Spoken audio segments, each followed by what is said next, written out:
బీబీపేట గ్రామ పంచాయతీ సమగ్ర అభివృద్ధి లక్ష్యంగా రానున్న ఎన్నికల్లో సర్పంచ్ అభ్యర్థిగా బరిలో నిలుస్తున్నట్లు శ్రీమతి కొరివి నరసింహులు నీరజ తెలిపారు.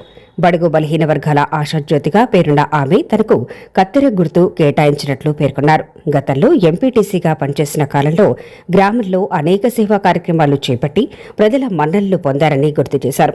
ఆ అనుభవంతో ఇప్పుడు సర్పంచ్గా గెలిస్తే గ్రామంలో నెలకొన్న మౌలిక వసతుల సమస్యలను, త్రాగునీటి ఇబ్బందులను మరియు డ్రైనేజీ సమస్యలను శాశ్వతంగా పరిష్కరిస్తారని హామీ ఇచ్చారు. రాజకీయాలకు అతీతంగా ప్రతి ఒక్కరిని కలుపుకుపోతూ అవినీతి రహిత పాలన అందిస్తారని స్పష్టం చేశారు. గ్రామ ప్రజలంతా తనను ఆశీర్వదించి కత్తెర గుర్తుపై ఓటు వేసి అత్యధిక మెజార్టీతో గెలిపించాలని విజ్ఞప్తి చేశారు. నమస్కారం చెప్తున్నాను. కత్తెర గుర్తుకు ఓటేసినందుకు గెలిపించండి.